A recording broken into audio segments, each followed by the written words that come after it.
Hello everyone, welcome back to my channel. In honor of the new Avatar 6 book coming out, I thought it'd be really fun to rank the whole Sarah J Maas universe from my least favorite book to my favorite book. No one asked for my opinion, but I'm gonna give it anyways. Before I start, I want to say that if you have not read the Throne of Glass books, Avatar, or A Court in Thorns and Roses, and Crescent City, do not watch this video because I'm going to be majorly spoiling everything. This is not a spoiler-free video. I have to spoil it to rank each book, if that makes sense. Like, because I talk about things and what I don't like and like about them, if that makes sense. So if you haven't read any of those books, stop here, go read them, come back. I'm very excited to talk about this. I finished Crescent City about a month ago and I'm ready to talk about it and digest it. We're gonna start from my least favorite book in the whole universe and then end to my favorite book of the whole universe. So the last book on the list is Tower of Dawn. Now, I love the cover of Tower of Dawn. It's very, very gorgeous. I love the coloration. I love the pink to the orange. I just think this is the most boring character in the whole universe. It is Kale, and I don't think he deserved his own book. I understand that he needed like a slight redemption arc and needed to go on an adventure to figure things out, but like, he is so boring. He's described super boring, a really boring man, and I just think it's crazy that he got a book and Dorian didn't. Now, I do love Irene. I think she's a really cool character. And I do think that the plot about Maeve being a Valg and not being actually one of the sisters was kind of crazy, but it took a lot to get through this, and if I didn't read it with Empire of Storm, like doing the tandem read, this would have been really hard to get through and I probably wouldn't have finished it as fast and probably would have audiobooked it on like 2 speed. So last for a reason. The next book, which is probably a lot of people's last, is A Court of Frost and Starlight. There's nothing wrong with this book at all. It was really a fun Christmas read. It's just a super short read, not too much went on. It was light, it was fluffy, it's a Christmas book, and I enjoyed it. There's just like a few things in here that like we haven't gotten answers for. Like, there's whole chapters for Morgan and Cassian that were kind of like a little sus, and we never got answers. So I'm interested to see how this ties in, because I feel like Sarah J Maas makes novellas of books and then they're like really important later in the series, like Assassin's Blade. So that is my second to last favorite book. Next is Throne of Glass. Again, nothing wrong with Throne of Glass. I think it was a really fun introduction to the storyline. I did read this second. I read Assassin's Blade first, but this just was kind of like a trials and tribulations book, really kind of introducing you to some of the main characters. It was an easy read, but it wasn't like memorable in a way. Like, it wasn't important to like the overall plot, maybe like slightly, but just kind of like, here's the characters. Next we have A Court of Thorns and Roses. This book starts kind of it all. A lot of people get back into reading by reading this book, and also it is like the recommended reading order for this universe is to read Avatar first, specifically this book. The only thing is that it just like the first like, what is it, how many pages is in this book? The first 300 pages of this book are just like I read it and I'm like, this is what everyone's like obsessed with, but the last like 100 pages of the book are where it's at. Tamlin is an absolutely horrible character, and like I just felt bad for her the whole time, and I was just waiting for Rhys to show up more. Like, when they introduced his character, I was like, oh, it's about to get crazy. But again, Beauty and the Beast, a nice introduction to the series, but nothing too crazy. Next we have Assassin's Blade. I read Assassin's Blade first, and I will die on that hill. I think it gave me a more of an emotional connection to the characters. Knowing what happened to Selena or Elaine first, and like what brought her to where she is now, I think I had a more emotional connection, because finding out about what happened to Sam and then throughout the next books he really haunts the narrative. Like, I felt like my heart was being ripped out every time they mentioned Sam. But like when you read the first 2 or 3 books of Throne of Glass and they mentioned her times in like Sam, like I feel like you don't get that emotional connection as much. And that's my reasoning. You know, you can read this book wherever, but I did really enjoyed it. And again, these characters come into play in the last few books of the series, so they're super important to just read in general. Crescent City, we have House of Flame and Shadow. I think that Crescent City is some of Sarah J Maas's well-written work. And by well-written, I mean like the story building and like the way that her words advanced from very like young adult-y to really complex, really shows in Crescent City. It shows that she's kind of grown as a writer. The thing with this is I liked that there were ACOTAR characters in here. I did, but I also just don't understand why they were also in here as well. Like, I was like, oh my god, Nesta, Reese, all of those characters, like, I'm so glad that you're back. You know, we've been waiting for some type of stuff about them since 2021. Like, Sarah J Maas hasn't written any ACOTAR stuff for a really long time. So when they showed up, I was like, oh, this is so cool. But then I was like slightly annoyed because the universes haven't really connected until this specific moment.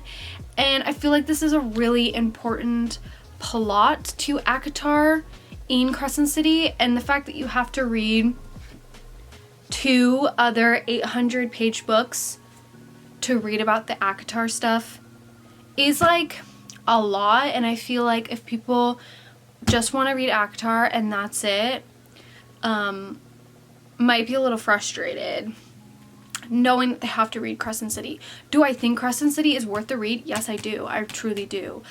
So I'm hoping before ACOTAR 6 is not out, I have not read it, so I'm hoping that it gets like wrapped up in the first book, in ACOTAR 6, and that like everything I just said completely like baseless, but also didn't need to be 800 pages, way too long. Next, we have Heir of Fire. Heir of Fire is where Throne of Glass really picks up. The storyline is a lot different. She is working on her Fae powers. She meets Rowan. She learns a lot more about her life. And I also read this really fast, so I feel like when I read books really fast, that's like my gauge that I like the book, if that makes sense. But I thought it was super fun. Everything kind of picks up after this. And also Kale was like barely in it, and that's probably why I liked this. Wings in Ruin. This was fine. This was a fine book. Like, nothing wrong with it. I just think that like after A Court of Mist and Fury, this book comes out, it was just like, you know, fun, great, love the storyline continuing. Queen of Shadows. I liked Queen of Shadows. The storyline is picking up a lot more. I just don't like how there was so much Kale in it. Like, he just was kind of an asshole half the time. He was terrible to Aelin, like, just so, like, he was so mad at her for being an assassin and like doing her thing. I was like, dude, like, figure your shit out. Like, you want her to help, but you don't like how she's doing it. Like, he just made me so mad. Like, you're all on the same side. Relax. So, not as fun. But we got Rowan with short hair, which I thought was crazy. Next, we have the second book in the Crescent City series, House of Sky and Breath. I thought this was pretty good. Again, like I said, some of her best well-written work. Did it need to be 800 pages? No, it did not. But I thought it was a great continuation of the first book. Wasn't as good, but still really good, and I still enjoyed the storyline a lot. So there wasn't like anything like I felt like was bad about it. I probably would put Queen of Shadows and this book at the same level, but if it wasn't for Kale. Next we have Empire Storm. Empire Storm was so good. The ending, oh, just rips your heart out. But I felt like we got so much stuff done. And I did tandem read this with Tower of Dawn, and I think that's what made it less than all the other books. Well, less than the other two books that I'm in the Throne of Glass universe that I'm gonna talk about. Tandem reading it with it was terrible. Like, how do you write this? And then imagine reading this book series when it was coming out. This book, heart-wrenching ending, and then the next year comes out with Tower of Dawn. Like, thank God for the tandem read because it was great. I just like wanted to continue reading this, but I knew if I did that, then I would be pissed because then I would have to read Tower of Dawn. Next we have A Court of Silver Flames. Now a lot of people would not agree with me with this being so high, but I felt like I really connected with Nesta. I felt like we were pretty similar people, like someone who like people just don't get, very reserved, but also like a stone. Like, they don't come off as like they care, but they do. And I truly did feel bad for her, and I think that we learned a lot about her as a person. And I also just felt like she was treated pretty poorly, but I loved it, and it was great. And it ended really nicely, so I had to like felt contentful after reading this book that I had to wait a really long time for the next one. Okay, sorry, I had to put some more space on my camera, so if I kind of shifted a little bit, that is why. The next book that I have is the first book in the Crescent City series, her best well-written book. Like, I read this and I was like, holy shit, actually can write. She can write. I kind of felt that she could write in Silver Flames. I was like, oh, we're getting there. Same with Kingdom of Ash. But like, I was like, she can write. She can write. So putting this, what is it, fourth best book. I really loved Bryce. I loved Hunt. I loved the story. I felt like the fifth chapter where Danica dies and like the pack of wolves dies was a really good like hook to keep you reading.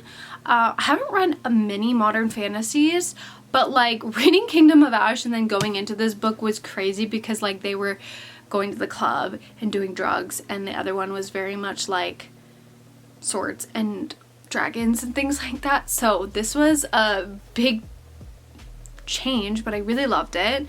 And I thought that the like celestial angel, like alien,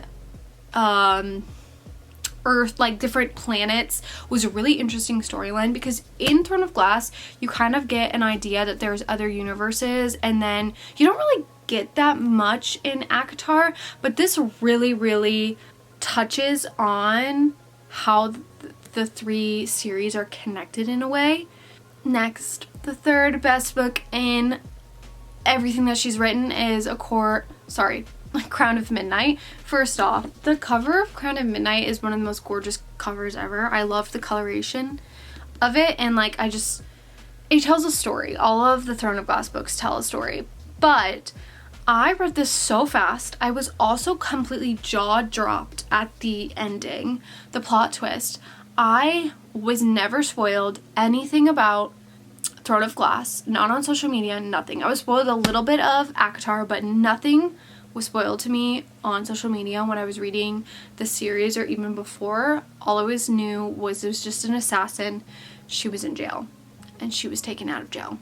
So I just didn't know, and like her actually being like long lost heir that was gonna come and like save the kingdom was just like crazy to me. Like I I didn't see it coming, and that's why I put this one so high.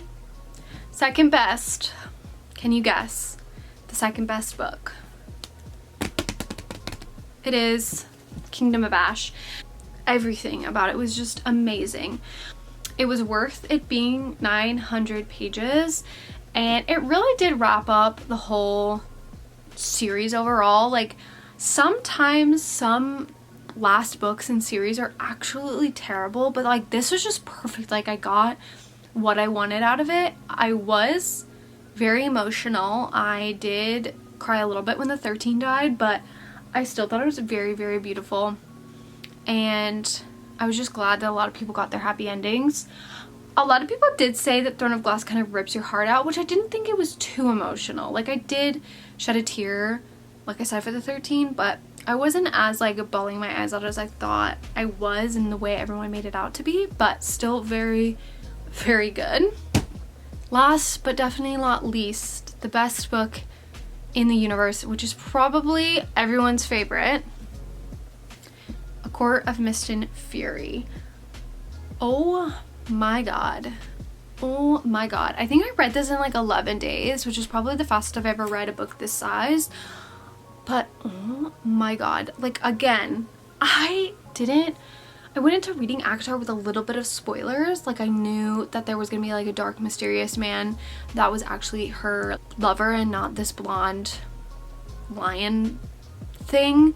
But like, the story was just so gorgeous. Like, it was a whole chapter of a love story, and like Rhys just being like, he could sense her before like she was even born. Like, it's just so interesting to me that someone just like made that up.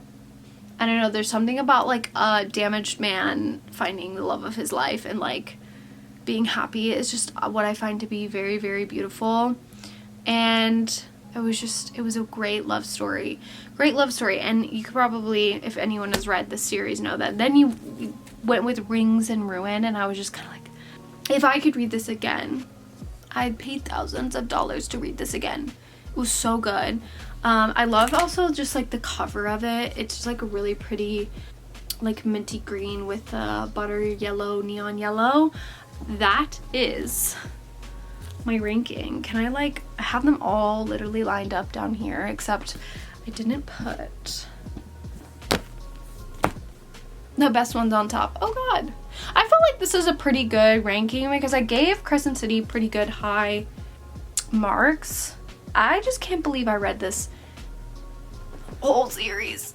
How many books is this? Let me count. 16 books. I thought it was way more, but 16 books in 2 years is like crazy because most people don't even read one full book in a year. So I'm very proud of myself that I was able to get through this whole series. Just let me know what your ranking is in the comments. Are you excited for ACOTAR 6? What are your theories?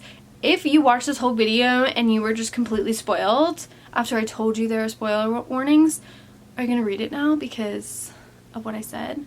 Hopefully I made you want to read it and not made you not want to read it. But that is my Sarah J. Maas universe ranking. Hope you guys enjoyed, and I will see you guys in my next video. Goodbye.